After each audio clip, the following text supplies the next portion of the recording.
সময় হ'ব আমি ডিছকাশ্যন কৰিম পাৰ্টিচিপেশ্যন কেনেকৈ হ'ব সম্ভাৱনা আছে নেকি পাৰ্থক্য দিয়া পাৰ্টিচিপেশ্যন বিভিন্ন ধৰণৰ হ'ব পাৰে কিন্তু আমি পাৰ্টিচিপেট কৰিমেই পাৰ্টিচিপেট কৰাৰ মিনিংটো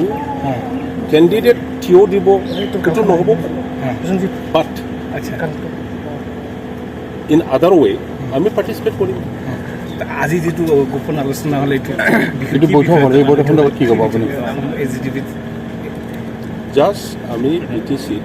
কি হৈ আছে কি হোৱা নাই ইয়াৰ সম্পৰ্কে আমাৰ এ ডি জি পি আৰু পুলিচ অফিচাৰসকলে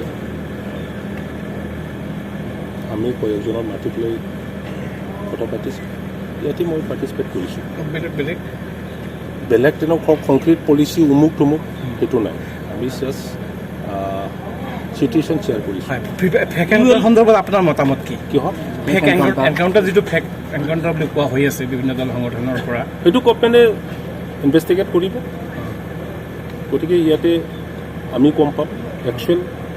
ফেক্টটো কি আছিলে আপোনালোকৰ দলৰ স্থিতি কি আছে এইটো সন্দৰ্ভত দলৰ স্থিতি কেনেকুৱা দলৰ স্থিতি ইতিমধ্যে আমাৰ প্ৰেচিডেণ্ট ডাঙৰীয়া যোৱাকালি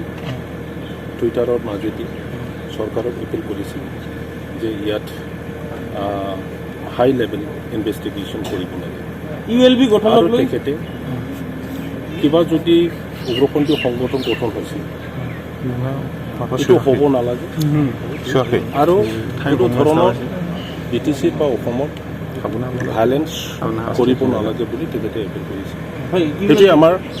দলৰ সিদ্ধান্ত ইউ বি পি এলৰ জন্মৰ অন্তৰালত কোনো ৰাজনৈতিক বা কোনো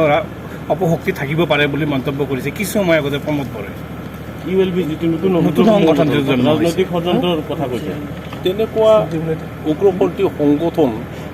কৰি পেলাই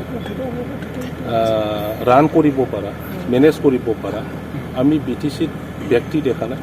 আৰু বি টি চি বাকীৰ কাৰণে আৰু বিশেষকৈ বড়োসকলৰ কাৰণে আজিৰ দিনত উগ্ৰপন্থী সংগঠন নালাগে আমি ভাইলেঞ্চ নিবিচাৰোঁ কোনোবা যদি কিবা এটা কাৰণত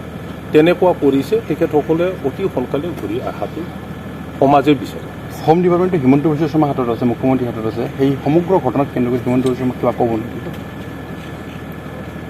মই তেখেতৰ লগত আলোচনা কৰিব পৰা নাই আমাৰ হাইকমাণ্ড প্ৰেচিডেণ্ট ডাঙৰীয়া তেখেতে নিশ্চয় টাচত আছে কথা পাতি আছে